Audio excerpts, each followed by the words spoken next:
giving away secrets. Casey, thanks for joining me. I appreciate you, man. Thanks, Justin. Thanks for having me. So let's get into this because it's still fresh into my mind. Let's talk about some homebodies, man. Because I wasn't expecting the amount of story I was getting and the background of this movie. Where did this story even come from? Because it is fantastic from like front to back. The script is by two guys, Adrian and Marcus, that handed it off to my buddy Todd Brown, and I was looking for like contained chamber piece, big ideas in small spaces kind of thing during the pandemic. Things we could like make in a studio with two people because it would be safe. And I got this from Todd, and he told the guys I was the only person who could make it, which I was quite flattered by. And then I just loved how immersed I was in the world. Like even when a script's really good, I still struggle reading them front to back because I have a touch of the ADHD. And this is one that I couldn't put down. Even to the point where like I woke up the next morning and was thinking about it, and then after dinner the next night I read it again, and I was just like, I really like this world. I had a lot of questions myself, a lot of answers that the writers didn't have, so I needed to kind of fill in my own blanks and start to create my own lore and my own world. But it felt like such a comforting place to be creating in. It was because at first I'm like, is are we gonna shift locations? Are we gonna like move on from like something? And it just stayed in the same spot. And it just, I'm not a claustrophobic kind of guy, but this movie made me claustrophobic, and Good, that was now the intent. and and now I need therapy for it because now I'm just like, if I get in a tight spot, I just spiral back to your film. So thank you for that. You're welcome. Thank you. Uh, so so did you actually use one spot, or is this different sets that you use for your film? we one studio. I mean, it's technically the upstairs, downstairs, and basement. That's it. That's the whole. That's the movie. That's awesome. It just Yep. felt like an entire house, but like especially the hallways. The hallways were the creepiest part of this house. Let's be real. Yeah. Well, I like the Adrian and Marcus. Like they wrote it with the intent, like, oh, well, maybe someone will give us a little bit of money and we can like shoot at my grandma's house or something. And the more I like got into the world in my head, the more I was like, oh, we have to build this. There's no way around it. And this is back in 2020, like late 20, no, like late fall 2020 when I got it. And that it like was playing a lot of video games with my stepdaughter at the time, and there's a lot of like open world running through liminal spaces and stuff, and like long things and like dreary. I also like a lot of the old like survivor, like horror survival games. So it just all kind of was coalescing in my head at the same time, so I was like, this is where I saw the world taking place, so we had to build it.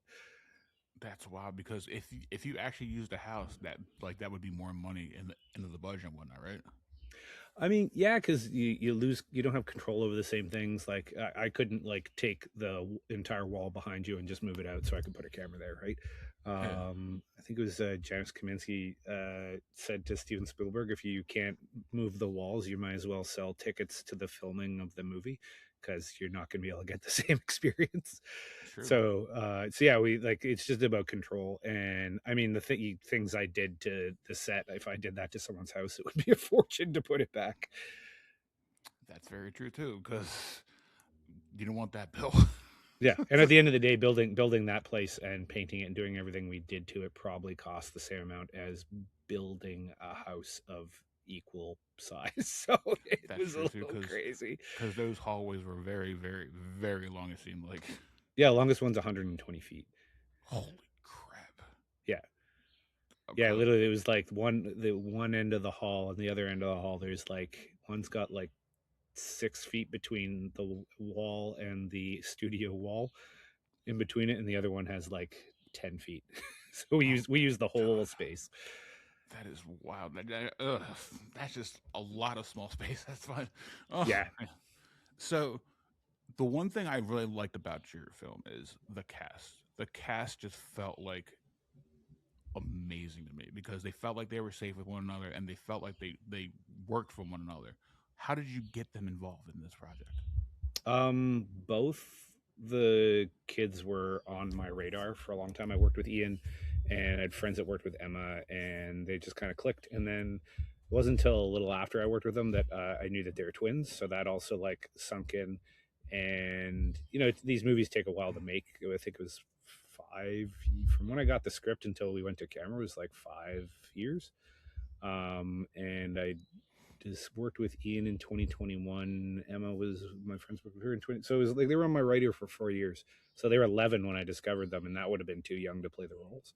So yeah, they aged with the project, and S and I had been like online friends. We have mutual friends. We were online friends for a long time, and then yeah, when it came time to put the whole thing together, they were all three of them were my first choices. So I was very happy that it's very rare in the casting process where you get your first choice. And then after that, like we when it was game time, we had a week of just us rehearsing, where like we'd spend the day. They'd go off and do some work homework I'd give them, and I go down and work on the sets and work with my cinematographer Bryn, and then we'd always come back together near the end of the day and like talk more about what we worked on in the morning. And it was about making it a safe space. It's tricky for actors because we're like on day one you're always trying to like figure out and not necessarily size the other people up, but like how is this going to connect and work. And I've always tried to create a space with my actors where we can come together as early as possible to just kind of get to know each other, because a lot of times people are like, there's a lot of conflict, and I'm not really into the whole method thing where like one particular actor is just going to be like hard on all the others just to like facilitate a performance. I think supporting each other and being able to have open communication and what the other needs in order to do it. And like also I make sure that my talent always are, even if they're not on camera, they're still performing 100% to those that are on camera, because it's both sides, the action reaction you're giving to each other. So yeah, and the kids are pros. They've been doing it for a long time. So they showed up with like a lot more experience than when I first discovered them. So yeah, it all coalesced into a great time for us to spend 5.5 weeks in that tight space, doing some crazy stuff. Oh yeah, like everything felt like it felt like $1 million movie to me from the Thanks, man. start to from start to finish. It just felt like a Hollywood film to me. Oh, great. I mean, And a little, or a lot with a little. it felt like an entire country like worth of material because I want to go back and watch it again to see if I picked up on everything. But it feels like I'm still gonna miss something no matter what. There's some subtleties in there, and I think those that miss them, you're fixating and focused on something else, or you're not paying any attention and we've lost you already. But that's possible too. It's not for everyone, but for the response we're getting so far is that a lot more people than I anticipated are pretty into it. What has the reactions been so far? Because I know you did you just premiere this at Yeah, yeah, Fantasia Festival? we premiered a week ago tonight, and it's been great. I like. I hate to say rave reviews because that sounds very cliche, but it has been. Uh, and yeah, and from some people like yourself that I like love their reviews, and I'm like, oh, like I never really go in for critics and the stuff because like I make these movies for myself. But it's nice when you do get a positive response. Because usually I don't follow critics. I try not to follow critics. I try to have my own opinion. When you take a risk like this kind of film, is there like nerves like to it and whatnot, where you're like, Um, oh, I hope everybody gets it, or no, no. To be very honest, like going in, we my team and I made some really big decisions. Like I especially as the director made some really big decisions where like I'm gonna do this, and I had final cut. There's no one over my shoulder. There's no one giving notes. There's nobody in the mix or on set saying you can and you can't. So um, I had to be comfortable with every risk and every decision. And there are some pretty crazy things in this that are not conventional, and they're not conventional storytelling, not conventional performances. But I felt that for my vision to hit the screen properly, that I just need to. I didn't look at them as risks. I looked at them as necessities, because as the only thing I cared about at the end was me being happy with how the movie turned out, which I am a lot, and it's just like it's that last, it's the cherry on the sundae when everyone else starts to get excited about it. But for me, I still had a sundae and it was delicious. As long as you have your Sunday, it's fine, right? Yeah, totally. So, what went into the end of the film? Because like the faraway shot and whatnot, how did you pull that off? Because that shot alone was breathtaking. Well, I won't give any spoilers, but I wanted to make a handmade film, that meant that we were using as little to no VFX as possible, using a lot of the old tricks, because the old tricks a lot of times are the most reliable, even though it takes a couple times to get a gag right. So when I conceived of the ending, the whole thing is built in miniature and force perspective, and shot with a techno crane in order to stitch it all together. So Wow. that's how we were able to create the world that no one expects.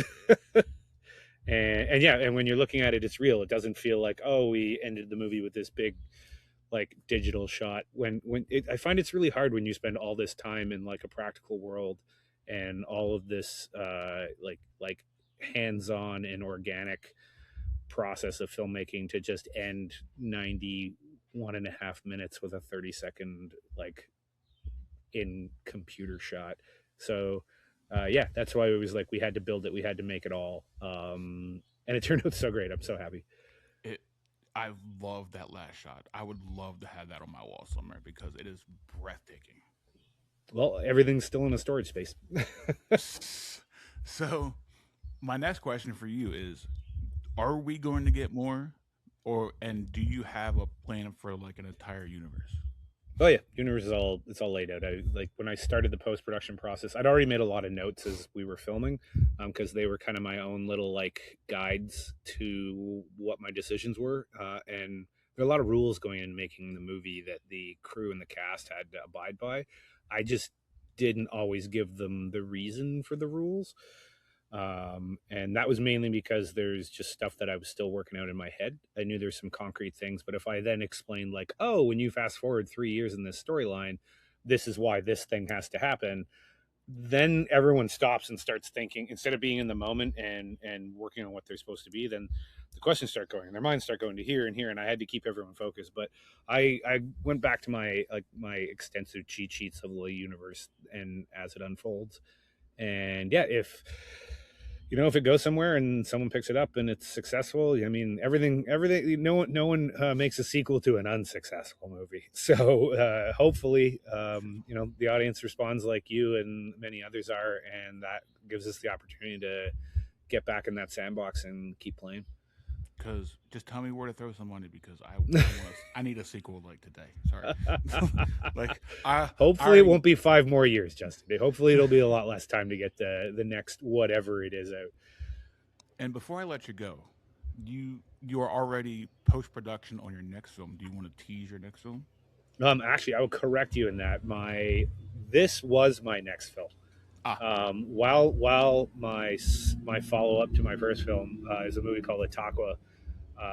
We shot that, and then we were in post production on VFX extensive, like 300 shots. The financing came together kind of for Homebodies, and my producing partner on Homebodies, Karen Harnish, and I were just like, we just got to go for it. So while I was I while I was finishing off the other movie, I was making this movie.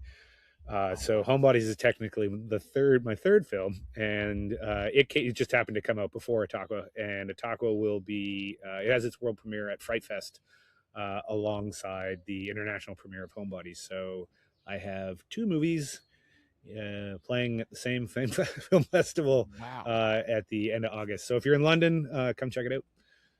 Go because the poster alone has sold me. Oh, Like cool! Thanks, dude. I can't wait to have you back on to talk about that. To be honest with you. Yeah, So end of the month we can do that. so where can people follow you? I'm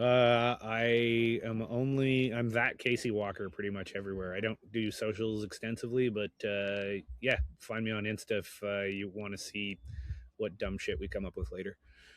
Well, you got me, and I can't wait to talk to you again. Cool. Thanks, Justin. Have a good one, man. You too. This is great, dude.